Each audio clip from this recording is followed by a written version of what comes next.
Bem-vindos a mais um episódio. Hoje temos uma convidada muito especial e vamos dar início a uma nova rúbrica. Então, temos connosco Carlota Veiga de Macedo. Catarina, queres apresentar a nova rúbrica? Quero. Então, lembram-se, nós temos feito aberto umas perguntinhas para vocês colocarem à pediatra, que nós ainda não tínhamos desvendado quem era. Todas as temporadas agora vai ser possível fazer isto. Portanto, a Carlota vai estar connosco, na medida do possível. Não sabemos como. Porque a agenda é tão cheia. Mas a Carlota disponibilizou-se para vir aqui connosco, ter connosco, para responder às vossas questões. Portanto, Telegram do Mami Talks, vão lá, porque nós vamos sempre avisando quando é que a Carlota vem. Que bom. Obrigada por teres aceito este desafio, por teres arranjado aqui uma horinha do teu tempo para responder a todas estas perguntas. Queres-te apresentar um bocadinho para as pessoas que não te conhecem? Antes de mais, muito obrigada pelo convite. Eu é que agradeço. Eu gosto sempre destas oportunidades para falar. Eu gosto de falar. Eu sou Carlota. Antes de tudo, eu sou mãe de 4 filhos. Pronto. E pronto, o episódio é este. Espero que tenham gostado. Mas é que basicamente eu acho que é isto que me define mais. E 4 filhos, 2 deles até são crescidos, não é? Eu até já sou avó. Isto é simplesmente assustador. Sério? É verdade. Desde há 3 meses. Ai, parabéns! E como é que é ser avó? Isto se calhar, pronto, é só porque é um bocadinho estranho, porque ele nasceu prematuro e então ele ainda nem o conheço. É um bocadinho estranho, mas pronto. Mas isto para contar a minha história. 4 filhos, o meu filho mais velho é enfermeiro, já é crescido, e depois tenho uma adolescente e depois tenho 2 pequeninos. E com este percurso todo eu fui crescendo muito como pessoa, entretanto tirei o curso de medicina, e tenho pediatria e afins, e portanto acho que a minha maneira de estar a nível profissional tem muito a ver com a minha maneira de ser e o meu crescimento pessoal. Se calhar por isso é que eu fujo tanto da regra, porque nitidamente havia coisas que eu aprendia que não me fazia sentido, porque aquilo não corria bem. Quando punhas em prática. Completamente. E eu acho que quem mais me ajudou nisto, portanto, onde eu aprendi mais aquilo que não funcionava como regra, foi o meu terceiro filho. Pronto, o meu terceiro filho, tudo aquilo que me diziam para fazer, nada daquilo funcionava. Nada daquilo funcionava. E tinhas que ouvir o quê? O teu instinto. Isso. É estranho, não é? De repente parar e sentir numa de calma. Que idade tem o teu filho, o terceiro filho? O terceiro filho já tem 4 anos. Ainda hoje me ensina muito. É o que mais me ensina. Todos eles ensinam, mas este realmente vai-me desafiar tudo aquilo que a sociedade diz como normal. Então pronto, eu gosto muito de falar do Joãozinho até nas consultas, porque de facto, porque é um bocadinho isto é um bocadinho parte de mim, pessoal que eu ponho na parte da minha profissão, porque acho que sem isto nós depois tornamos assim um bocadinho vazias e frias. E é um bocadinho aquela questão técnica. do pôr em prática, não é? Tu realmente consegues perceber se aquilo faz sentido, se aquilo de facto tem os resultados que se fala, não é? Portanto, entre a teoria e a prática vai... A noção de bebê, a noção de criança é uma noção muito irreal, dada em medicina, é uma noção muito irreal, muito centrada no adulto. Não tem absolutamente nada a ver do que um bebê e uma criança são e as necessidades básicas deles. Sim. E é engraçado que eu vejo as minhas colegas, à medida que são mães e são mais sensíveis, a mudarem a opinião lentamente à medida que vão percorrendo a sua parte pessoal. O facto de eu ter sido mãe mais cedo despertou um bocadinho mais para isto. Mas pronto, não sei, se calhar também tem a ver... Que bênção! Sem dúvida. Ter sido mãe aos 18 anos, para mim, consigo dizer que foi uma bênção, ponto. Em muitos níveis. Então, tu és pediatra há quanto tempo? Pediatra. Então, pronto. Pediatra IBC, se tu ias dizer? Não, eu ia perguntar, então tu foste mãe antes de ser pediatra? E assim, eu tirei o curso de medicina mais tarde. Porque eu só tirei o curso de medicina há coisa de... acabei há 5 anos. 5, 6 anos. Porque eu era química. Era química e depois, entretanto, tive um percurso assim um bocadinho estrambólico, onde depois acabei por estava a tirar o doutoramento, só que aquilo depois não me fazia muito sentido. Então, depois enverdei para coisas tipo uma loja de produtos biológicos, de giríssimo, numa altura em que ainda não se falava muito acerca do assunto. E pelos bombeiros voluntários, e de repente estava nos bombeiros voluntários e pensei, isto é o máximo. Então pronto, entrei o curso de medicina, estou em pediatria e, portanto, e depois, dentro de um contexto de pediatria, com o meu filho Joãozinho, conheço a Graça Gonçalves. E pronto, e acho que... A vida mudou. A vida mudou a partir do momento em que conheço a Graça Gonçalves, que eu acho que eu considero... Desculpem se calhar estou aqui a interferir com o microfone, mas que eu considero tipo uma mãe para mim, que me ensinou e ainda me ensina, e é sempre o meu fast dial, cada vez que tenho uma dúvida... pronto, e é isto. E eu acabei por depois enverdar paralelamente da pediatria, tirar um curso para preparação para o exame de IBCLC, fazer muitas práticas de aleitamento materno, não só com a Graça Gonçalves, com a Cristina Pinche e afins. O que acho que também, além de eu já ser diferente naturalmente, me deu aprimorou.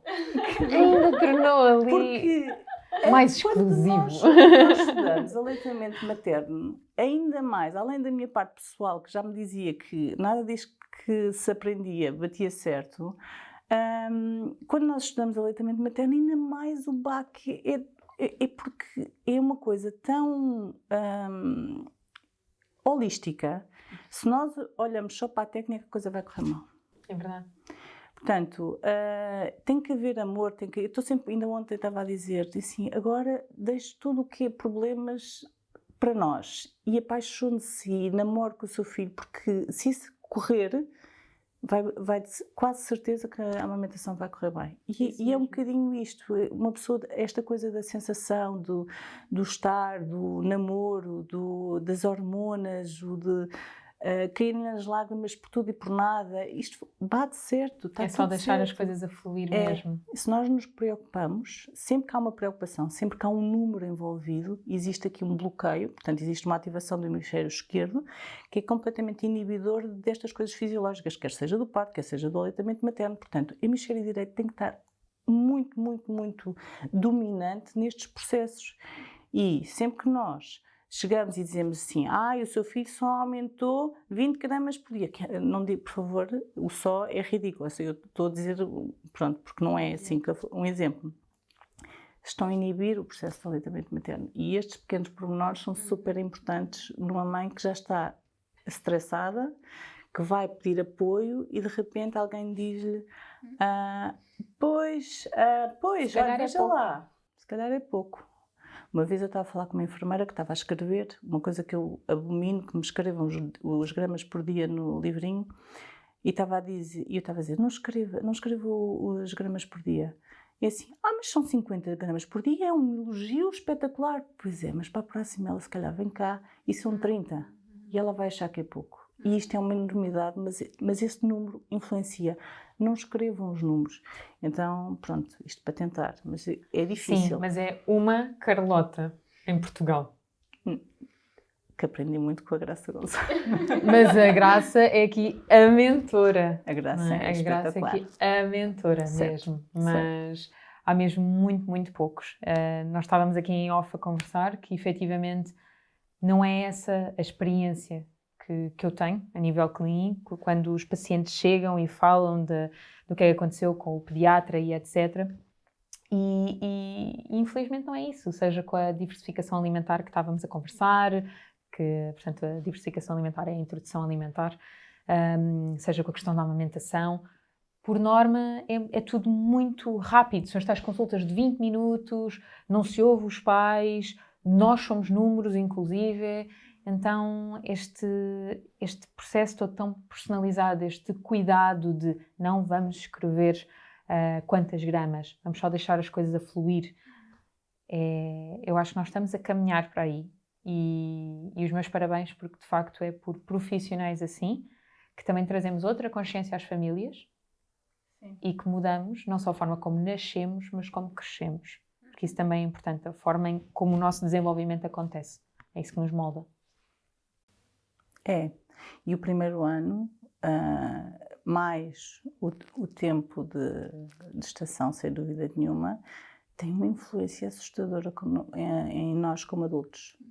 Eu acho que se as pessoas tivessem muito mais noção disso, eu acho que o mundo era muito melhor.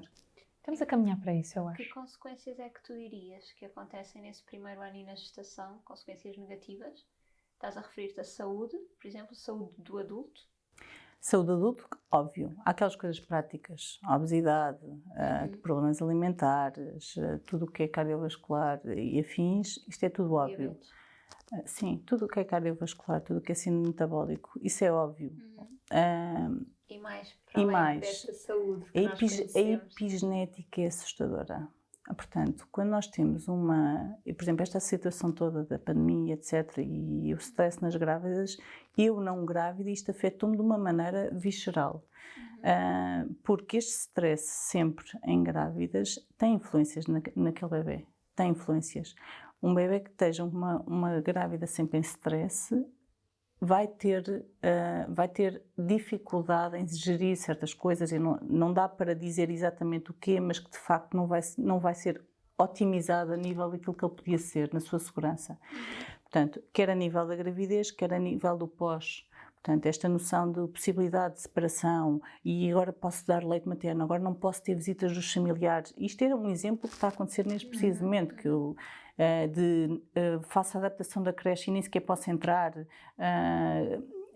As pessoas todas, tudo isto, todo este primeiro ano, que é um ano essencial para a vinculação segura daquele bebê, e para ganhar competências para poder ser um adulto cheio de força, cheio de segurança, eu acho que está a ser muito, muito desvalorizado no seu todo.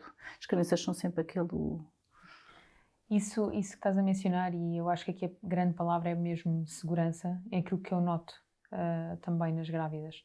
E do ponto de vista da medicina chinesa, esta questão do medo, das incertezas, das inseguranças, está muito ligado com os rins e com os suprarrenais, que ao mesmo tempo está ligado com a nossa energia do sistema imunitário e está coligado com a nossa energia hereditária. Portanto, esta junção do esperma com o óvulo é mesmo a junção das energias renais de cada um.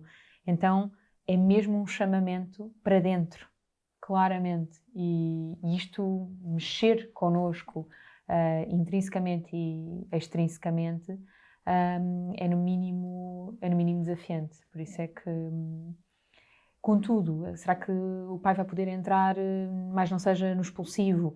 A cada momento nós estamos a debater-nos com o fator de insegurança, de medo, da possibilidade, só que isso bloqueia. Bloqueia tudo. Aliás, eu, por exemplo, eu gosto, vocês depois podíamos falar também há um bocadinho do assunto, mas eu gosto da consulta pré-natal. Gosto muito da consulta pré-natal porque avisa já certas coisas. Nós, por exemplo, lá normalmente temos várias obstetras e normalmente temos assim uma lista de doulas que é dado para acompanhamento. Mas nem toda a gente tem essa sorte de ser lá acompanhada, nem toda a gente tem a noção do que é a importância do acompanhamento por uma doula. Portanto, eu muitas vezes gosto de avisar certas coisas, principalmente em partes hospitalares. E uma das coisas que eu gosto de dizer é que o hospital dói. Porque quando nós entramos num hospital, isto depois da minha história pessoal, eu tenho 4 filhos, só uma com baixo de 4 quilos, todos sem epidural e partos maravilhosos. Basicamente, não tive... Eu fiz tudo sozinha, não é? O normal. Basicamente eu tive o normal, só que nunca ninguém me disse que isso era normal. Pronto. E eu achava que eu era a pessoa atípica. Só agora, há muito pouco tempo, era a sortuda, que a coisa corria tão bem que nem precisava de intervenção. Portanto, e é engraçado como é que de repente as coisas... e é estranho. E eu sempre geri muito bem a dor, mas porque sempre geri bem a dor. Mas de facto tenho esta noção de quando as pessoas estão em situações agressivas, austeras, desacompanhadas, num sítio onde não é delas, sem coisas pessoais, as coisas desinformadas, inseguras, quando têm a sensação de tenho que me proteger a mim e ao meu filho, não consegue Em que fluir. momento é que acontece um parto quando nós sentimos que de facto estamos Estamos a vulneráveis? lutar no momento do parto. Não é? Não Portanto, era Não é suposto. suposto. esta questão Não é da amígdala, não é? Não é suposto, é verdade. E, portanto, isto para dizer que situações destas acabam por não fazer com que as coisas fluam. Tal como a história do hemisfério esquerdo também tem aqui a ver com o nosso simpático. Quando nós temos o nosso sistema simpático um bocadinho ativo, as coisas não fluem. Não fluem. Quer seja no parto, quer seja no pós-parto, no puerpério, mesmo depois. Uma pessoa, como é que uma pessoa consegue? Tenho estado a pensar muito nisto porque eu própria estou numa introspeção relativamente como mãe, porque tenho tido pouco tempo com os meus filhos. Como é que uma pessoa consegue ser uma mãe, olhar exatamente para as necessidades dos nossos filhos, se não temos tempo para... E estamos sempre na correria. É importante este momento para parar, respirar e conectar. É, tal e qual. E isto é válido, sempre. Agora, gosto de explicar isso exatamente na consulta pré-natal, porque isso depois também ajuda no processo do próprio parto, do pós-parto, aquela sensação, estou no hospital, mas tenho que mentir se ele fez xixi ou não. Tenho que mentir se ele mamou ou não. Quer dizer, isto não era suposto. Olha, isso leva-nos então à nossa primeira pergunta, que é quando, em que fase da gestação é que devemos procurar escolher um pediatra para os nossos filhos? Eu acho que, por acaso eu acho isto, eu não vos consigo dizer exatamente quando. Consigo-vos dizer que eu pessoalmente gosto de fazer consulta pré-natal e acho que seria uma mais-valia para todos os pais. Quando é que essa consulta acontece, normalmente? Costuma acontecer no 3º trimestre, porque eles já conseguem visualizar um bocadinho o bebê. Já soube de consultas pré-natais no 2º, inclusive pessoas que ainda não tinham sequer engravidado, já a pensar... Catarina, se fosse o caso, eu imaginava-te em pré-conceição. Quem é o pediatra?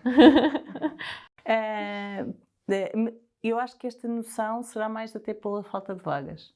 Não será tanto... Sim. Porque os pais, principalmente a mãe neste caso, que tem uma sensação, uma sensibilidade maior acrescida relativamente ao bebê que carrega ou que eventualmente irá carregar, acho que é mais uma questão prática. A necessidade mesmo será quando no 3º trimestre. No 3º trimestre.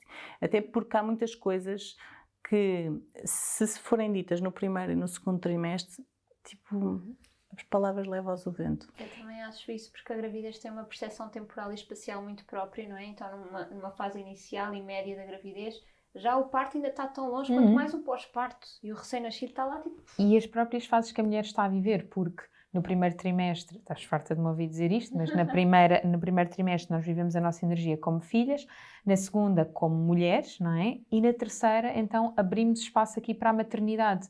Então, claro que seria aqui, nesta fase do ninho, de compreender quem é que vai cuidar do meu filho, quem é que me vai ensinar a olhar e a compreender os sinais e os sintomas. Mas depois é a tal história, nem tudo é igual, e há mães que têm necessidades de controlo prévio a esta fase do 3º trimestre. Então, se isso dá tranquilidade, vão antes. Exatamente, e isso leva-me a dizer uma coisa que eu digo muitas vezes em consulta, que é... Quem ainda por cima é seguido por psicólogos, psicoterapeutas e por aí fora, muitas vezes dizem que eu tenho que me soltar deste controle.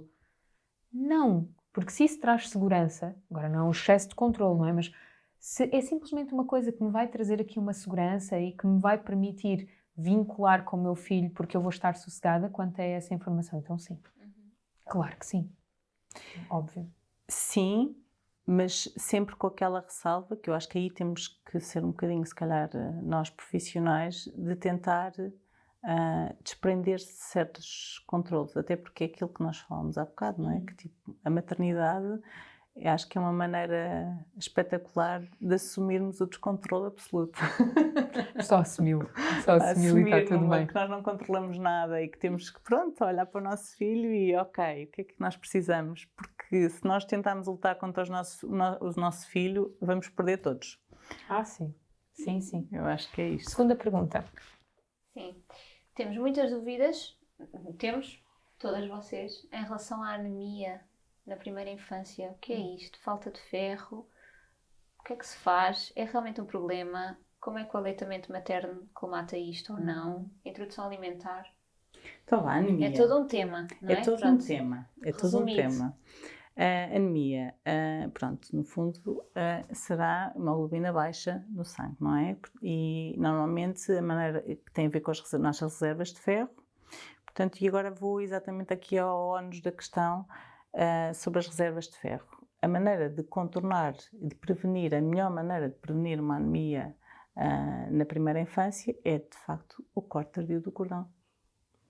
Isso é. Nós tínhamos lá imenso sangue naquele. Quão tardio? É interessante perguntares isso, porque há quem. Eu, por exemplo, a minha maneira de ver a coisa é ter deixado de pulsar. Pronto. Agora, existem uns estudos que falam sobre o aumento da probabilidade de icterícia após os 3 minutos, e então tenho pessoas que andam a cortar entre o 1 minuto e os 3 minutos, normalmente tento para o 1 minuto. Pronto. Não me faz sentido. Icterícia fisiológica. Icterícia fisiológica existe, existe.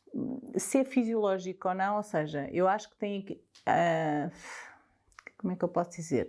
De facto, é uma coisa que existe uma grande porcentagem de recém-nascidos que têm uma icterícia e que basta comer normalmente e a coisa resolve-se. O problema é que nós temos um imediato pós-parto tão difícil no aleitamento materno que nem sempre isto resolve. Portanto, estamos com muitos problemas. Então, como temos algumas taxas, se calhar, que eu acredito que sejam acrescidas de icterícia por causa destes problemas de alimentação, o que acontece é que evitamos deixar o cordão deixar de pulsar. Para evitar um problema maior, porque há condicionantes que não conseguimos controlar. São condicionantes que são problemas, ou seja, que é uma hiatogenia, no fundo, que passa pela intervenção do parto, que passa por todo o stress da mãe, passa por desinformações, passa pelos mamilos de silicone, passa por uma data de coisas que depois, portanto, temos aqui milhares de problemas institucionalizados no hospital que fazem com que não seja tão fácil amamentar com segurança, porque depois esta é a tal história, é que não passa só por estas partes técnicas, passa também pela sensação de segurança da mãe. Pelo lado emocional ali presente. Se uma mãe está estressada a pensar, será que eu vou ter alta, será que não, será que não sei o que mais, será que vão agora pesar e agora como é que é? Aquilo não flui. E é por isso é que é muito mais fácil um segundo filho, com todas as mesmas condicionantes, temos um primeiro filho, um segundo filho, uma mãe que conseguiu amamentar, o segundo filho é muito mais fácil. Porque já sabe, ok, isto é assim, eu nem vou ligar, não vou ouvir, isto é assim. Mas pronto, isto voltando então aqui à parte do corte tardio do cordão, o que eu acho é deixar de pulsar, aliás, foi isso que eu fiz, por exemplo, na minha última filha, que não teve icterícia. Eu adorava fazer um estudo, para assim lançar para o ar, sobre partos domiciliares e icterícia. Pois. Porque tirando estas condicionantes todas, se nós formos olhar só quanto tempo o cordão teve a pulsar, icterícia, quais são os valores? Pois, mas acho que isso era uma coisa interessante. Era ver se tentar sacar das parteiras e ver as várias parteiras podiam eventualmente, até porque elas depois vão lá nos dias a seguir, claro. Portanto podiam perfeitamente, até podia ser uma coisa subjetiva, está amarelo ou não. Só para percebermos onde é que estamos a atender. Sim, eu por acaso acho que era uma coisa muito gira. Mas pronto, corte tardio do cordão. Pronto, e entretanto, aí temos uma grande reserva de sangue que, em vez de ser cortada e ser desperdiçada, que vai para o bebê, portanto temos ali já um bom armazém. Pronto. Depois, as pessoas adoram dizer, pois, porque aos 6 meses o leite materno deixa de ter ferro suficiente, que é uma coisa que me mata. Eu estou a sentir esta energia do fígado, de repente a vibrar. Então o que se passa é assim, o leite materno tem pouco sangue, uma biodisponibilidade que está estudada entre os 50% a 100%, que não acontece em lado nenhum, em comida nenhuma existente. Portanto, estamos aqui a falar do único alimento que tem uma biodisponibilidade, que o ferro tem biodisponibilidade em nós, nos nossos bebés, de 50% a 100%, que é incrível.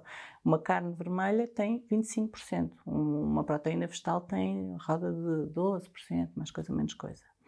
Portanto, sim, tem pouco e a partir dos 6 meses eles costumam precisar de mais. E é muito interessante ver que se nós fizermos pura e simplesmente uma alimentação participativa, ou no fundo apresentar a comida à criança, é muito tendencial nestas alturas as crianças agarrarem-se à proteína. É muito giro a proteína e aos alimentos ricos em ferro.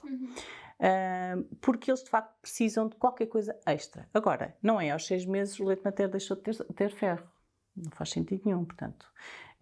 O que é importante é que a partir do momento em que eles têm os sinais de prontidão para iniciar a alimentação, que também não é a história do calendário de 6 meses, é mais um número que também me chateia, que os sinais de prontidão a nível de desenvolvimento, nós temos de apresentar, sim, pelo menos apresentar 2 vezes ao dia algo rico em proteína, e eu gosto de dizer para ter a vitamina C a acompanhar, porque aumenta a absorção do ferro no intestino.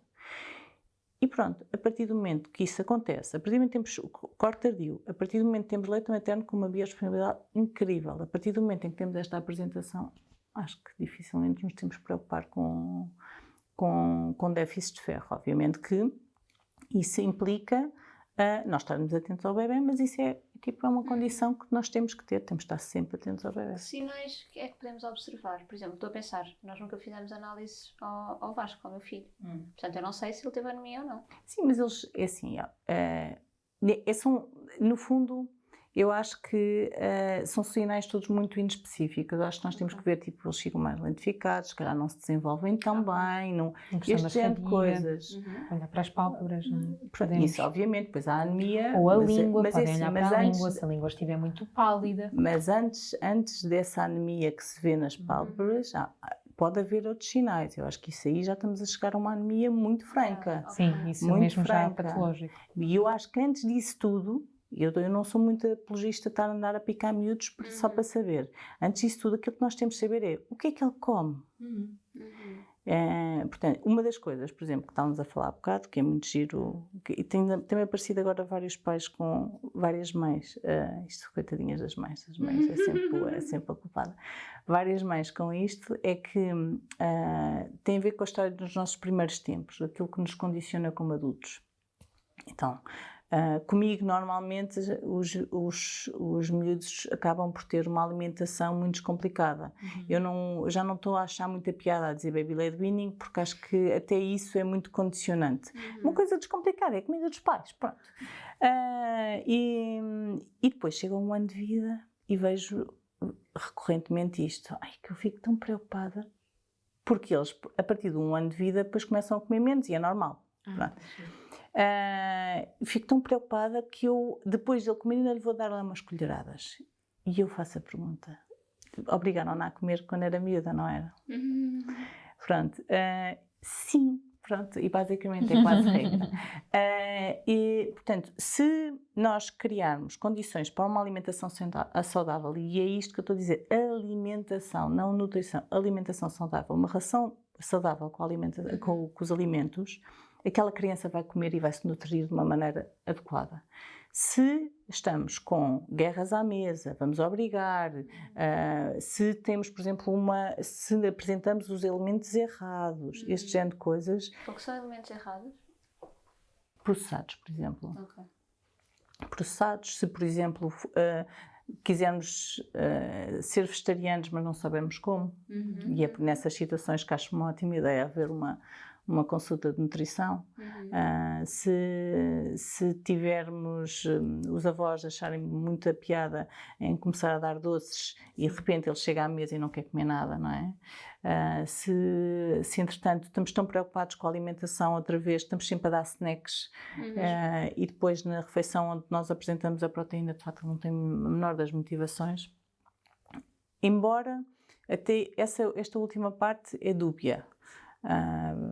Porque acho que deve haver, há miúdos, por exemplo, alturas que eles gostam de fruta.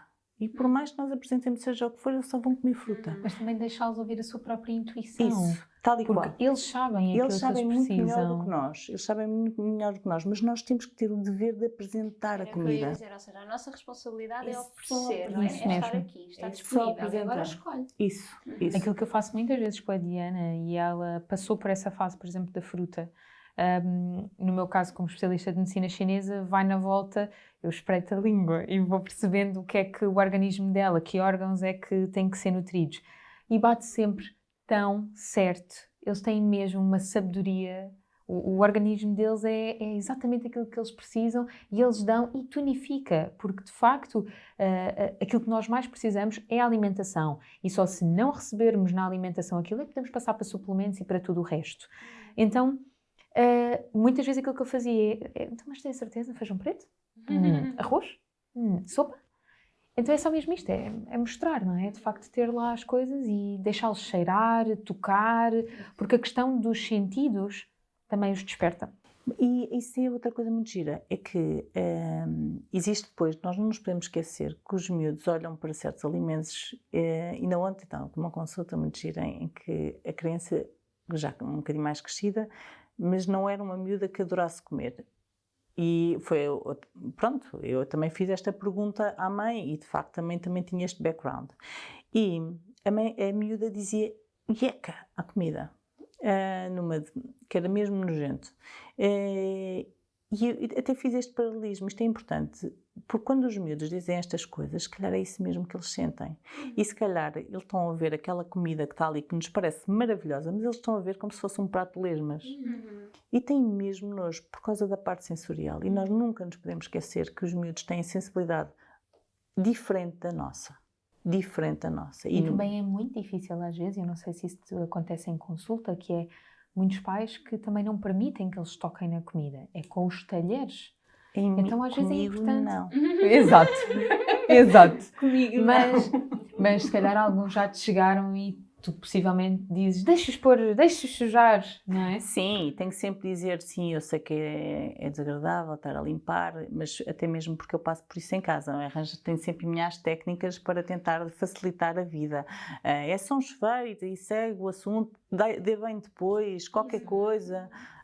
Aquela técnica da toalhinha é magnífica, não é? Quer dizer, colocar a toalha por baixo do prato e assim o que cai, não é? Portanto, é uma toalha assim por baixo do prato. Sim, mas há alturas em que projeta para a parede. Projeta. Há panos, não é? Mas limpamos. Lá em casa eu não me importo, ela pode sujar o que quiser. E é uma fase.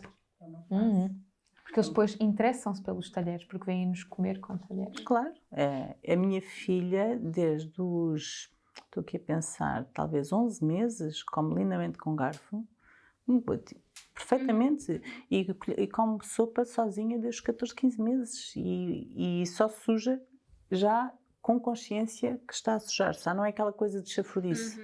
Portanto, sim, A Diana suja. faz té e aponta para o guardanapo, nós damos-lhe ela. O Vasco quando cai vem assim com a colher e apanha o que caiu. É tão giro. É muito giro. Eu ia fazer-te uma pergunta por causa da anorexia dos 2 anos. Certo. Então, oferecemos a comida, quer dizer, aos 2 anos já não precisamos de oferecer como na introdução alimentar, não é? Já é um bocadinho diferente. Ou é a mesma coisa, pomos alimentos à mesa e eles comem o que quiserem. Tal e qual. Exatamente igual. Igual. Ok. E se eles não quiserem comer? Não comem. Pronto.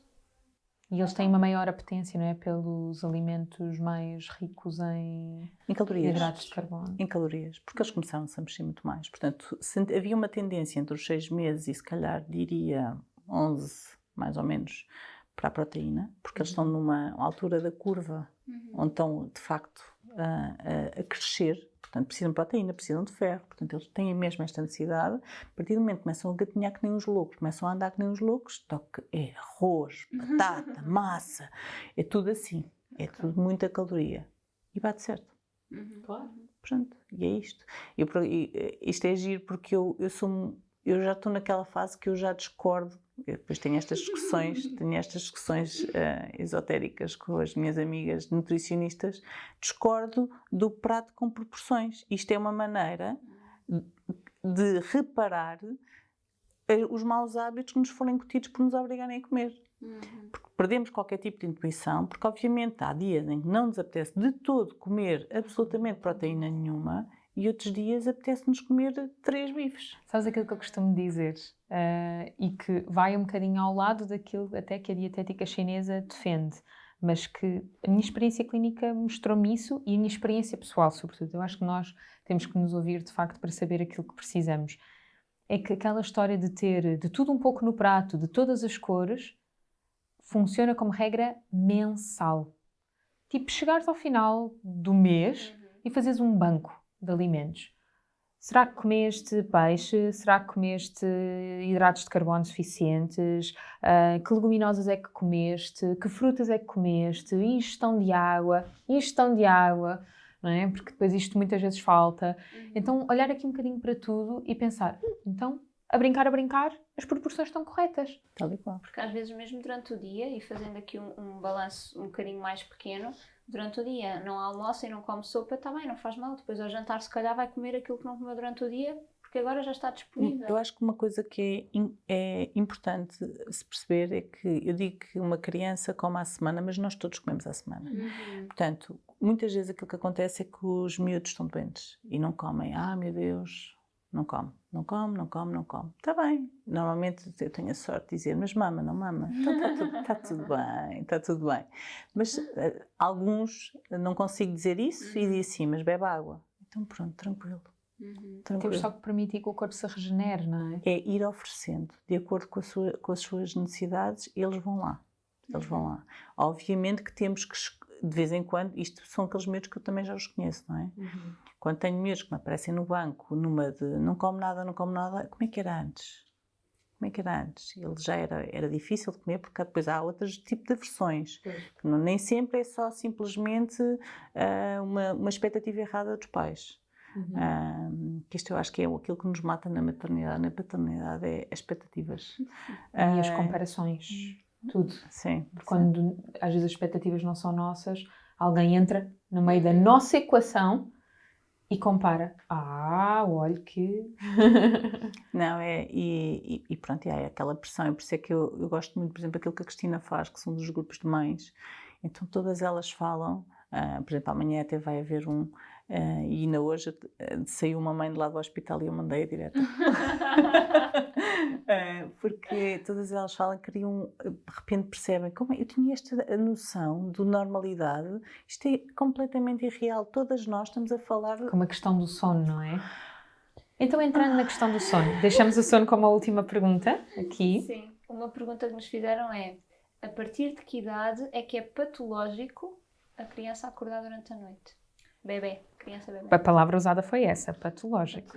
Patológico, a partir de que idade? Não há. Feito. Não há, porquê? Simplificar. Porque eu acordo à noite. Pois. Eu acordo à noite. Agora, a expectativa, mais uma vez, não é? As crianças só têm um tipo de sono parecido com os adultos entre os 3 e os 6 anos. 3 ou 6 anos. Quando me vêm e dizem, porque, principalmente a partir de 1 ano, começam as perguntas. Porque acordo muitas vezes. Porque não se preocupe, isto é temporário. Mas temporário como? Talvez aos 3 anos já não haja nada disso. E as pessoas arregalam os olhos, sim, não é? Claro. Mas é assim, mas de facto, se eu disser isto muitas vezes, normalmente nas consultas a seguir já nem sequer me perguntam. Pronto, eu já percebi. E isto é engraçado, porque é um chip que muda.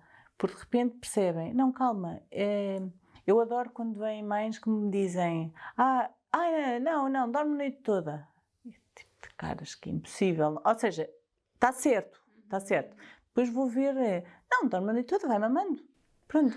Embora hajam famílias que de facto o bebê dorme a noite toda. Sim. Mas isso sim são exceções. Isso sim são exceções. Então eu acho que esta é aqui um bocadinho a ideia que nós temos que desmistificar. Porque nós temos vindo a falar de expectativas de adulto. Tal e qual. Porque aquilo que de facto acontece nas famílias é diferente. O sono, ainda mais do que a alimentação, é um exemplo nítido de quão centrado no adulto a nossa sociedade está. Que temos que adequar o sono dos nossos filhos ao nosso. Para podermos existir, estar bem relativamente à nossa sociedade Mas os nossos filhos é que têm que vir ter connosco, não somos nós que têm que ter com os nossos filhos. Eles se adaptar. Eles é que se têm que E a mesma coisa com as cestas, não é? A partir de X idade não vai fazer mais a cesta da noite, que é para melhorar o sono à noite. A cesta do dia para melhorar. Isso, desculpa, Sim. obrigada.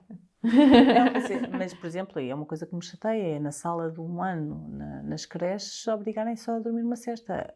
Há imensos miúdos entre 1 ano e os 18 meses que ainda precisam de 2 cestas. Então, aqui digo-vos, porque eu tenho tido esta conversa muitas vezes com amigas e em consultório, este foi além das fraldas reutilizáveis e uma série de coisas, mas este foi um dos fatores preponderantes para a escolha da creche onde está a Diana.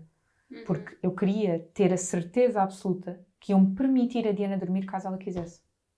Pois, exato. E, portanto, não me venham dizer que não existe, porque existe. Então é mesmo importante. Agora, mas é preciso procurar. Por exemplo, agora relativamente a esta história das creches, infantários e etc., é preciso procurar, é preciso, se calhar, sair aqui do dito normal. E batermos o pé. Bater Obrigada, o pé. essa é a forma que vocês trabalham, está tudo certo, está tudo bem, não têm que implementar as minhas regras, mas não nos serve. Obrigada. Mas é isso. Mas mesmo quando já estão lá, tipo, tem acontecido atropelos às crianças diários agora nesta altura. Eu, por exemplo, eu agora tirei o meu filho de uma escola que até achava que era mais ou menos, porque realmente, nitidamente não estava a fazer bem. É ao meu terceiro, não é? E pulo numa escola que o miúdo está sempre ao ar livre. Ele nem sequer tem espaço interior. Portanto, isto é... E realmente o miúdo parece outro. Mas sim, se calhar se me tivessem dito há 10 anos atrás, vais pôr numa escola onde tens de comprar galochas e coisas e que o miúdo vai apanhar a chave o tempo todo. E não só, é exatamente o mesmo género da creche da Diana. Então o João Pedro, que vai... Portanto, a Diana só vai entrar em janeiro na creche. E isto tem sido toda uma preparação para nós, porque eu estava a falar com o João Pedro e disse-lhe: Johnny, quando fores buscar a Diana, tens que te preparar mentalmente, que o João... não, outra coisa antes disso, que o João é do está sujo no chão, eu apanho. Mas, João, ela vai entrar suja no carro. Quão suja? E eu, pode ser grave. E ele, não estou preparado. E eu, vai acontecer. E ele, Tem 2 meses para se preparar. Tudo bem. Então, só foi isso que eu arranjar disse. os Olha, impermeáveis. vamos para os impermeáveis, para umas mantinhas. Não sei, nós arranjamos, não te preocupes. E eu assim, Então, eu estou mesmo a imaginar a Diana toda feliz, suja. Mas é ótimo. Nós agora viemos de férias e ela adormecia no nosso colo enquanto nós caminhávamos, porque nós punhamos a Diana no chão para brincar, para pegar na terra, para tudo. E ela depois dormia à tarde, então também ter a liberdade para... Teve a brincar lá fora com os meninos, está cansada e agora quer ir dormir. E vão permitir. Claro. Que perfeição! Claro. Mas isto depois é tal história. Estamos aqui naquela máquina de montagem onde nós parimos para eventualmente acabar a licença, entregamos os nossos filhos para outras pessoas cuidarem, para nós, e como são muitos, isto tem que ser assim, tipo, sexta a estas horas, não sei o que mais, muda de sala, agora é só sexta a estas horas, e agora tem que comer isto numa... O quê? Ele come sozinho? Isto vai ser um bocadinho chato. Ele não consegue comer sem ajuda. Isto vai ser... Portanto, ou se adequa, e é este a base do nosso sistema também... para lá da creche e já no infantário, e já é a castração de um tipo de crianças e não aceitação do outro tipo de crianças. Esta questão de disciplina versus respeito e etc, que também muitas vezes se encontra nas creches, é muito importante. Portanto, perceber os nossos valores, os nossos princípios e quais é que são as coisas que nós gostávamos de proporcionar aos nossos filhos, porque nós não estamos lá. Sim. Sendo que eu acho que neste momento eu já estou naquela fase que eu acho que aquilo que nós temos que promover são comunidades. Comunidades. Um trabalha de X a X e o outro fica com os nossos filhos e nós depois... Este género de coisas e as avós, uma das coisas que as avós são essenciais. A Diana está com a avó e vai completar os seus 2 anos com a avó. Isso é extraordinário. E não me venham dizer, que isto também é importante, que não há empatia, que não há nada, porque a forma como a Diana cuida dos nenucos, como assim não há empatia? Porque me diziam isso muitas vezes, eu grávida, tem que ir para a creche, porque não vai ter empatia se não for para a creche. Mas é a criança não desenvolve empatia se não estiver na creche? Diziam-me tantas vezes. Não há a menor das necessidades se não há só desvantagens em a criança ir para a creche antes dos 3 anos. Isto é só uma necessidade cultural dos mães a trabalhar. A Diana adormece os nenucos, faz festinhas, se nós nos magoamos, vai e dá beijinho e faz É o festinha. cuidador de referência que ela tem, que é só um para ela. Aquilo que se faz com amor, que ela tem com a avó, na creche ela não vai ter.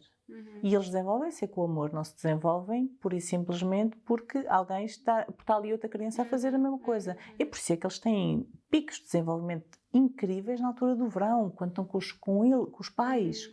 E os avós são uma figura incrível e acho que deviam ter, a partir do momento que são avós... Reforma, já está. Era isso que eu tinha a dizer, era isso que eu tinha a dizer. Então eu ia dizer isso. Mas ela precisa de trabalhar mais tempo, ok? Exatamente, tal e qual, Sim. tal e qual. Não, eu ainda não consigo. Fui avó muito cedo. Mas, por exemplo, a minha mãe tem um papel essencial na vida dos meus filhos. O meu filho tem meio-dia, ele vai buscá-la à escola e depois a seguir o meu filho tem aquela coisa de sai da escola e vou comer um iogurte à casa da avó. E assim, tipo, há assim umas coisas mágicas. Olha, essa era outra coisa das creches que não me permitiam, que é os meios-dias. E era muito difícil para mim, porque eu não queria, de repente, tirar da avó e colocar numa creche. Então, quando fiz a pergunta a esta creche, se haveria a possibilidade de meios-dias ou de só 2 dias por semana, sim, claro. Então, eu depois posso aumentar para 3 dias. Quanto mais gradual for, melhor eu. E depois ainda tens que mudar esse nome dessa creche. Porque não é muito vulgar. Não, mas é mesmo. E quanto procurei. Mas isto muito para passar a ideia de que existe. Nós só temos que nos alinhar. Quanto mais nós procurarmos, mais vão ser. Mais oferta vai haver. Agora, neste momento, temos um problema que até está a haver muitas petições e muita gente, incluindo eu, aborrecida relativamente a isso, que eu acho que acabam por ser quase maus tratos às crianças, desta história toda das creches. Então, o que acontece é que, mesmo sítios onde havia pouca idas lá fora, portanto os miúdos estavam encafuados dentro da sua salinha e iam um pouco lá fora. Agora ainda é menos, porque têm que dividir pelas restantes turmas, portanto não podem, como é a história das turmas bolha, ficam fechados na sala. Portanto, isto é aquilo que estavas a dizer, bater o pé. Por exemplo, e agora é imensa escola, e isto vai aumentar incrivelmente a necessidade, porque há muita gente a dizer, não, isto não pode ser assim. Nós não podemos estar é que isto vai demorar tanto tempo, e os nossos filhos, isto é o desenvolvimento deles. Um mês de desenvolvimento deles é demasiado. A minha filha tem 1 ano e meio, e isto já foi 1/3 da vida dela. Portanto, isto é simplesmente assustador. É exatamente isso que eu sinto com a Diana, que ela tem 1 ano e meio. Portanto, agora, ela foi muito resguardada, não é? Ela, neste momento, é a penetra da escola do irmão. Ela vai para lá claro. E depois a seguir volta para casa, mas a grande maioria não. Sim. A grande maioria não teve a sorte das nossas filhas. E é isso que me tira do sério. E gostava mesmo de dizer, é possível outras coisas, outras escolas, outras... Perguntem, peçam ajuda, informem-se. E alternativas que se calhar antes nem sequer tinham sido pensadas, mas que agora são possíveis. Possíveis. Então esta história do teletrabalho, toda a gente começou a pedir, então, realmente, uma coisa que sempre teve prevista por lei, teletrabalho até aos 3 anos de vida. E esta história do teletrabalho faz com que pudesse haver várias mães em teletrabalho e fazerem rotação de horários. Isso mesmo. E várias ficarem com um grupo de miúdos. Isto é possível. Nós não fazemos isso dessa forma porque trabalhamos, não é? Mas tantas vezes que eu ligo para a Joana, que os filhos dela são pacientes teus, e digo, Joana, podes só ficar com o Vasco um bocadinho que eu tenho agora uma ação? E ela, sim, então eu vou lá deixá-lo, ele fica a brincar com o Vicente, e depois eu vou para casa e com a Sara Biscaia eu vou e também tenho uma sessão e o Vasco fica a brincar com a Constância. São exatamente estas comunidades que eu acho que nós devemos deixar de estar isolados e viver. Nós estamos com muito aquela mentalidade de apartamento e não conhecemos o vizinho do lado. E temos que mudar isto. Começar. Isto não é uma coisa. Eu sinceramente acho que isto não tem nada a ver com hippie nem africana. Não, isto é uma necessidade básica de qualquer pessoa. Qualquer pessoa. Olha, Carlota, nós ficávamos aqui com mais 300 perguntas, porque nós tínhamos uma lista delas. Mas vamos ter que trazer outra vez. Eu nem sei que horas são, mas eu estou tipo... Sim. Mas assim de um modo geral, acho que este episódio foi muito importante porque além de respondermos a imensas perguntas, falámos de valores, falámos de princípios, falámos de entreajuda, que são na verdade pilares da maternidade. E que se nós compreendermos que nós, mães, temos muito mais de parecenças, né, entre nós e os nossos filhos também, e podemos aprender todas umas com as outras e pedir ajuda, e que isso faz parte aqui um bocadinho do mote da maternidade. Portanto, se estamos grávidas ou se estamos em pré-conceição ou se até já temos filhos crescidos, nós vamos a tempo todos de pedir ajuda. Esta noção, esta ideia da perfeição materna é um terror. Não somos super-heróis. Não devemos ser e devemos pedir apoio, pedir apoio, pedir apoio. Outra coisa que eu também quero aqui reforçar desta nossa conversa é, em nenhuma altura nós te chamamos doutora. Mas eu não quero. E nós estamos a tratar-nos por tu. Eu imagino como será bom para os pais irem à consulta com a pediatra dos seus filhos e terem esta conversa assim. Não, mas eu de facto não gosto muito da doutora. Mas isto faz parte da entreajuda, que é chegarem a uma médica e esta médica está para nos ajudar a cuidar dos nossos filhos, sabes? E não ser aquele, agora vou à pediatra e estou cheia de medo, o que é que ela Como vai é que lhe vou dizer isto? Que isto veio um bocadinho atrás desta noção de que o médico era o ser que mandava, o Deus na Terra, não é? Isso eu sou igual. Também sou mãe, também tenho as minhas dúvidas. Aliás, ajudo imensas adolescentes, mães de adolescentes, e tenho uns problemas com a minha adolescente lá de casa.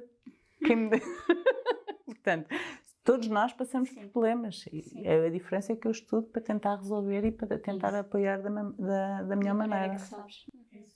Obrigada por teres vindo, por teres aceito fazer parte desta rúbrica e, acima de tudo, pelo papel fundamental que tens, porque a quantidade de famílias que nós sabemos que tu abraças e que ajudas, nós sabemos mesmo que contribuis diariamente para essa mudança. Não, mas é mesmo. Obrigada. É mesmo uma honra. Espero que tenham gostado. Para todos vocês que têm dúvidas, peçam-nos o link do Telegram, porque a partir de agora já não há mais perguntinhas no Instagram, só no Telegram. Até para a semana. Obrigada.